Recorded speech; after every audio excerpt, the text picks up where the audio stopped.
Olá, corredores, bem-vindos a mais um vídeo. Hoje vamos falar sobre algumas coisas que irritam os treinadores. Os treinadores ficam furiosos com algumas coisas que os corredores fazem e, portanto, vão saber quais é que são, mas antes disso, subscrevam o canal, ativem as notificações, deixem o vosso joinha e partilhem com os vossos amigos. Mas vamos lá então saber o que é que irrita os treinadores. São 7 coisas que eu vou falar hoje sobre o que irrita os treinadores. Uma delas é a falta de compromisso.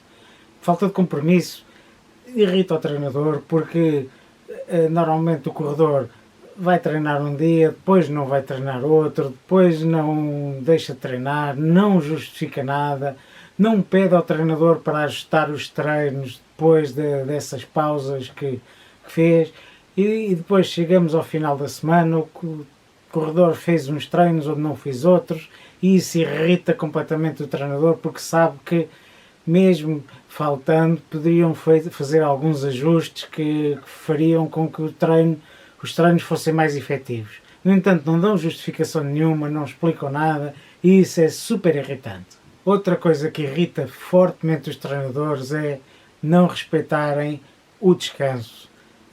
Acontece muitas vezes os corredores sentem-se bem durante o treino, então exagerem, fazem um treino mais longo ou fazem um treino mais rápido, quando estava previsto depois no dia seguinte ou passado 2 dias fazer um treino de tiros ou um treino mais longo ou um treino, seja lá que treino for, e acabam por depois não conseguir fazer o treino seguinte como deve ser. Portanto, respeitar o descanso é essencial para quem quer evoluir na corrida, porque senão não vai evoluir, vai se lesionar. Respeitem os tempos de descanso que o treinador mete na planilha, porque só assim as coisas vão funcionar corretamente. Outra das grandes falhas é não respeitar os próprios limites, ou não ter conhecimento dos próprios limites. O corredor começa a correr que nem um louco, começa a ver o amigo a correr muito mais rápido, então quer acompanhar o amigo e não respeita os próprios limites do corpo, não respeita todas as indicações que são feitas pelo treinador sobre quais é que são os ritmos e quais é que são os tipos de treinos que devem fazer, e isso é muito desgastante. É muito desgastante porque o treinador perde tempo a tentar identificar qual é que é a capacidade do treinador, do corredor, e depois o corredor é super ambicioso e acaba por estragar tudo. Outra coisa também bastante comum é falta de comunicação. É terem uma pequena dor, terem uma pequena lesão e não falarem com o treinador para que o treinador faça alguns ajustes, alguns acertos e verifique se é necessário fazer algum tratamento médico, se é necessário parar, se é necessário fazer alguma coisa para evitar uma lesão mais grave.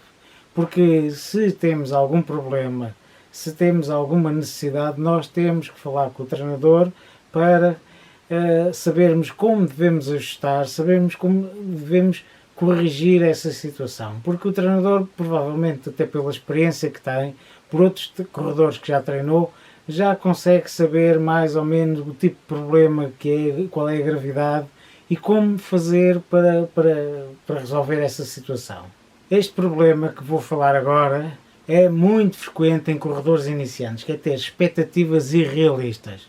Pensam que vão evoluir do dia para a noite, querem evoluir muito rápido, querem passar logo várias etapas do treinamento muito rápido e acaba por frustrar o treinador porque o treinador depois tenta explicar que devem ir mais devagar, que devem ser mais progressivos, devem ser mais calmos e acabam por depois, de certa forma, muitas vezes acusar o treinador de não estar a motivar o corredor e de estar sempre a criticar e sempre a dizer que o corredor não consegue.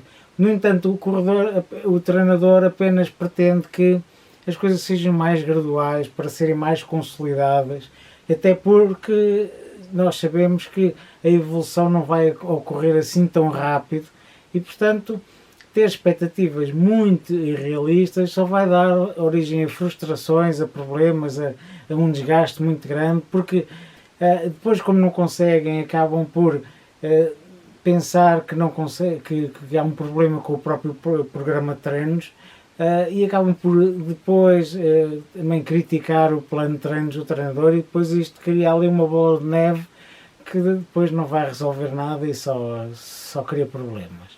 E este problema está relacionado com o próximo, que é mudar muitas vezes de treinador.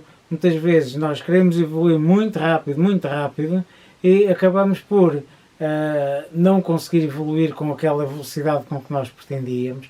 O treinador tenta refriar um pouco os ânimos e tentar fazer com que o corredor seja mais realista.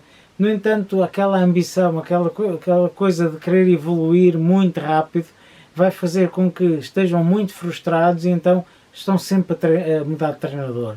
E ao mudar de treinador acabam por voltar tudo ao zero, porque têm que começar uma nova metodologia, porque cada treinador vai treinar de uma maneira diferente, embora possa haver algumas coisas comuns, a metodologia de treinos depois vai variar muito, então o treinador depois vai querer que o corredor comece do zero e então acaba por criar problemas. Portanto, deem a oportunidade ao treinador de ele conseguir fazer um plano que seja consistente para que a evolução seja mais rápida do que estar sempre a mudar tudo e, portanto, colocar todo o treinamento em causa. Por fim, a coisa que mais irrita os treinadores é marcar provas sem falar previamente com o treinador. Isso é super comum, é muito frequente e depois é muito frustrante porque o treinador tem um plano de treinos preparado com uma determinada lógica, com uma determinada ordem de treinos, com uma determinada filosofia do próprio treinamento, e depois de repente aparece ali uma prova que vai complicar todo o resto dos treinos, porque antes das provas, mesmo que depois se diga que aquela prova vai ser uma prova de treino, há sempre uns dias antes em que se abranda um pouco o ritmo e não se faz os mesmos treinos que se fazia normalmente, para se chegar um pouco mais fresco à prova. E depois, no fim da prova, mesmo que o corredor diga que vai correr leve, acaba por não correr leve e dar o máximo naquela prova, e então depois tem que ter dias de descanso após a prova. E isso é dramático. É dramático porque o corredor depois não faz nada do que o treinador manda e acabam por não evoluir, e depois cria aquela relação de que eu estava a falar há pouco, de estar continuamente a mudar de treinador porque acha que o treinador não é bom. Portanto, era isto que eu tinha hoje para vos dizer. Espero que tenham gostado do vídeo e espero que fiquem cientes que é muito importante seguir uma determinada planilha, ouvir o treinador. Se vocês querem montar as vossas planilhas, tudo bem, não tem mal nenhum. Muitas vezes é a situação mais adequada, desde que tenham alguns conhecimentos sobre a metodologia de treino, sobre planificação de treinos, não tem mal nenhum serem vocês os vossos treinadores. No entanto, se têm um treinador, respeitem esse treinador e façam aquilo que eles dizem que é para fazer. Deem-lhe essa oportunidade, porque não faz sentido vocês estarem a pagar a um treinador para depois fazerem os treinos à vossa medida e depois criticarem o treinador por não estar a evoluir. Isso é que não é nada correto. E agora chegou o momento de subscrever o canal, ativar as notificações no sininho, deixar o vosso joinha e partilhar com os vossos amigos. Partilhem com os vossos amigos e respeitem o vosso treinador. Respeitem o trabalho do vosso treinador. Se querem mesmo ter um treinador, respeitem. Vá, até à próxima e bons treinos.